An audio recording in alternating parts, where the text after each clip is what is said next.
My name is Willie Lawson, and this is the Morning Report.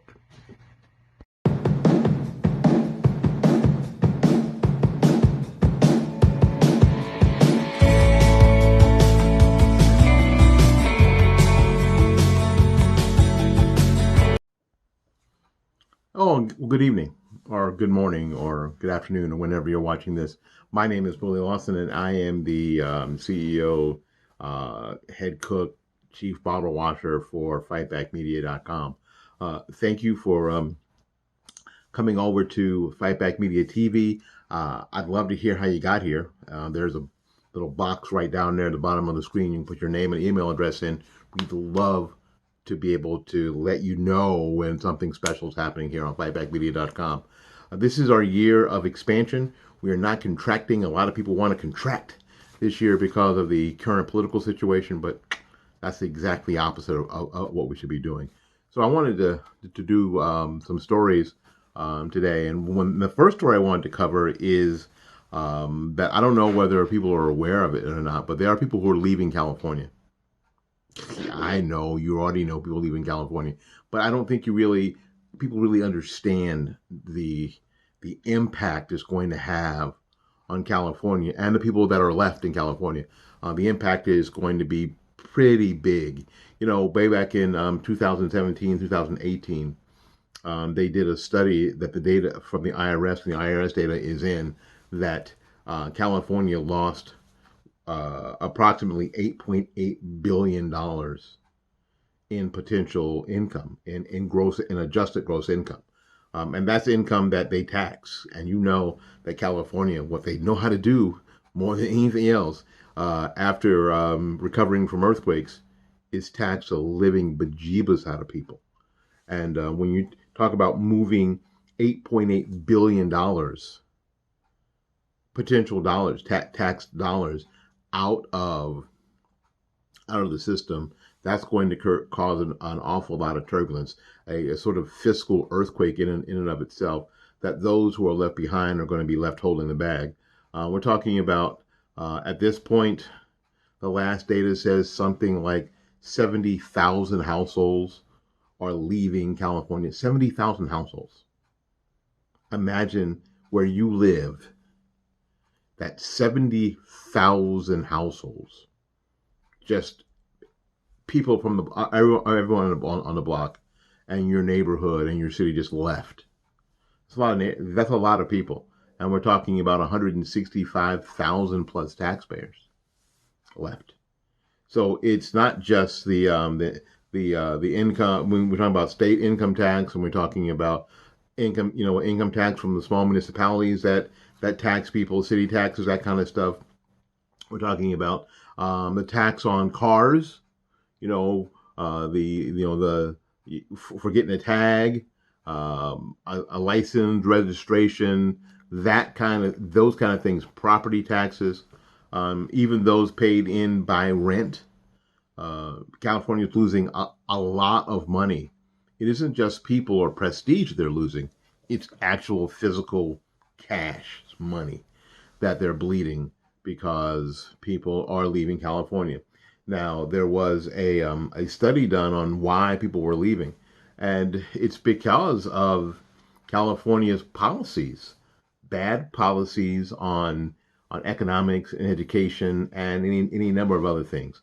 So what's really happening is that California is doing it wrong, according to the studies, according to the data. And you know how I feel about data versus models, right? If you've heard any of our COVID stuff, the idea is that California is doing it wrong. California is doing it wrong, and people are leaving. Now, the idea is that people are leaving to go to Texas and Florida, and a lot of people are coming to Florida. Over 1,000 people are coming to live in Florida every day. That's a lot of folks. Now, fortunately, Florida is huge, so people can spread out. Listen, if you're coming to Florida, do me a favor, spread out. Spread out. Consider Hernando County. Consider Bay County. Consider no, don't go to Jefferson County because that's where we go vacation. Consider Duval. Consider places like Sebring is beautiful. I mean, spread out. Not everybody has to come to Tampa, St. Pete. Not everybody has to go to Miami-Dade. Not everybody has to be near a beach. It's a less than an hour drive, and anywhere in the peninsula to a beach, a Gulf or an ocean beach. Y'all, if you come into Florida, spread out. So it isn't that people are coming to Florida. In California, the biggest benefactors of the Californian exodus are states like Arizona, Nevada, and Texas. Texas being the largest benefactor, having the most people come. And again, if you're going to Texas, please spread out. Not everybody go to Austin, please. Not everybody go to Austin. I know keep Austin weird, and Austin is Texas version of California. Just spread out. And I'm telling my friends who are in California, they're thinking about leaving it, and I've convinced a couple of people who live in California to get out. I've been trying to tell one of them to get out for the past 10 years since I met her, and she finally did, and she moved to Texas. But make sure that you don't take your California politics with you. Do some introspection. There's a reason why you left California. So let's talk about some of those reasons. The idea, the narrative that people are leaving Texas, California, because of their taxes. Well, the Cato Institute believes that their taxes figure in, but there's been some studies on why people are moving from place to place, and it seems to be housing. Housing seems to be the big reason. You can do your own research, but you'll find out that I'm right. People are looking for bigger, better, larger, that kind of thing, property. Because there was a census study asking people who moved a good distance from where they were, why they moved. And most of it was housing. They wanted to get houses. They were tired of living in apartments. And all you have to do is go to Zillow. Find out what $1.2 million will buy in Orange County, California, and then find out what $1.2 million will buy in Orange County, Florida. People aren't stupid. People will go, you know what? I'm going to get a deal. And it's not because of, it's not because of things like natural disasters. People don't move out of areas because they have hurricanes or earthquakes or fires. That's not why people move. People are moving out of California because every summer it erupts into flame. You just sort of like just spontaneously combust. That's not, and then the earth shakes and then there's mudslides. That's not why people are moving out of California. Just like people don't move from Florida because of hurricanes. People don't move because they like to see they want a difference in the climate because it's too hot or it's too cold. That's not why people move. Some people move that way, but most people move because of housing. What they can get with the same dollars somewhere else. Now, of course, although the census survey didn't address taxes in particular, but the Cato Institute is correct in the sense that if you look at housing, taxes figure in, as property taxes figure in. And all the other things that go along with owning a house. If you own a house, you know what I'm talking about, right? So all those things go along with it. So taxes do figure in. Again, like I said a minute ago, owning a car. Most of the price, or a good portion of the price of gasoline, is tax. When you're talking about a dollar worth, a dollar of gasoline, when you're talking about that, maybe 40 cents of that is tax. That is angering and maddening and makes you crazy. You're like, are you kidding me? Maybe we should have a gasoline tax holiday. Maybe that should be the deal. Especially in the summertime. A lot of people move around, especially this summer. When we're pretty much having a non-COVID summer, maybe a relaxation on the federal excise tax for gasoline, and some states could decide to have a gasoline tax holiday for sometime during the summer to make gas prices go down a bit. In some places, not everywhere, but in some places, The price of gasoline is 40%. It's 40 cents on the dollar. So don't go in there blaming the attendant at the Wawa why gas is so expensive.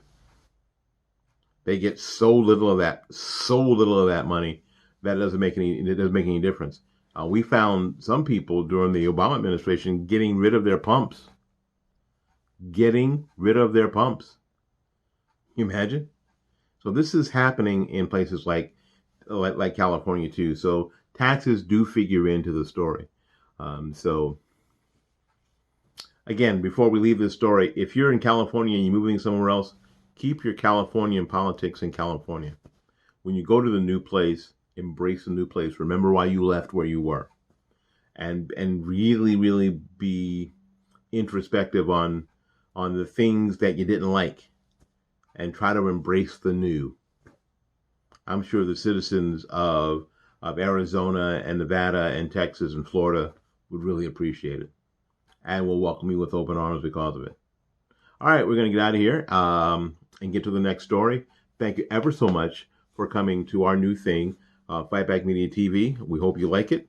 If you like it, again, go down to the underneath there. There's a little box. You can put your name and your email address, and we can stay in touch with you. Again, thanks so much. Until we see you again in the next episode. Peace. Well, hey, y'all.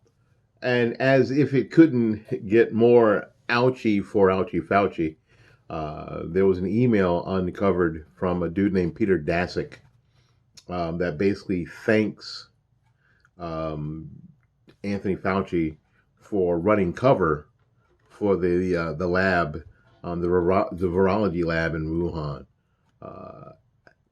Here's the email.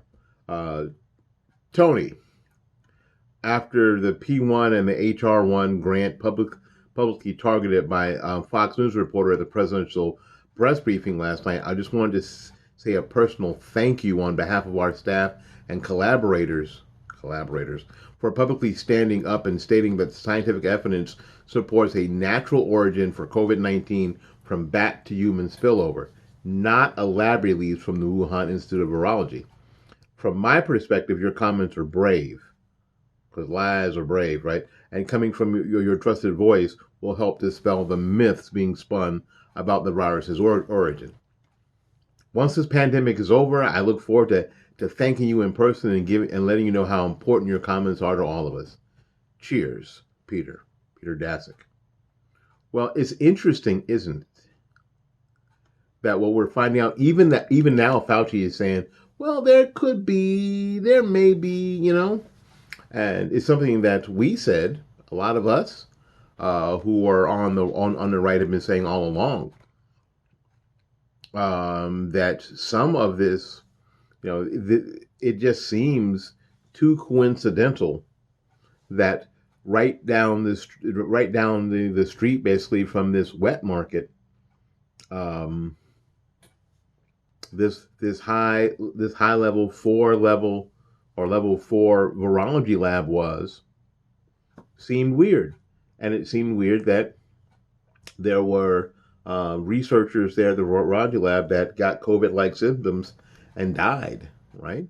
And it seemed weird that there were Chinese virologists coming out and saying, this is not what you think it is.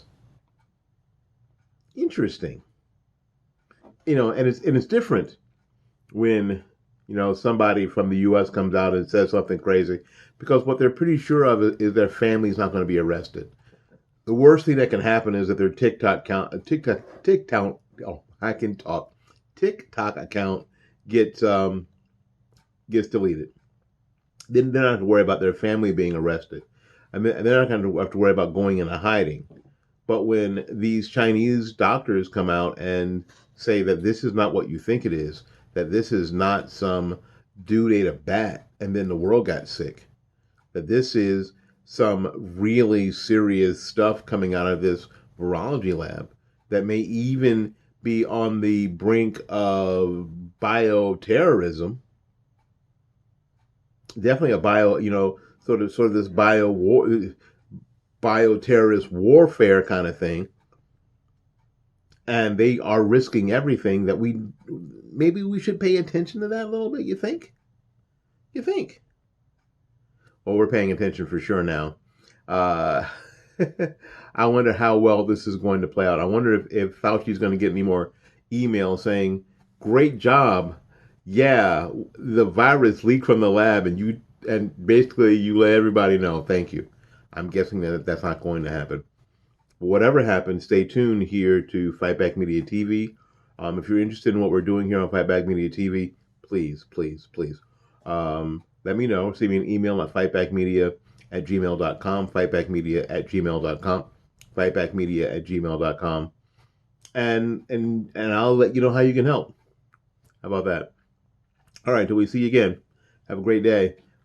We should see you again in a minute or two. Thank you again. Bye now.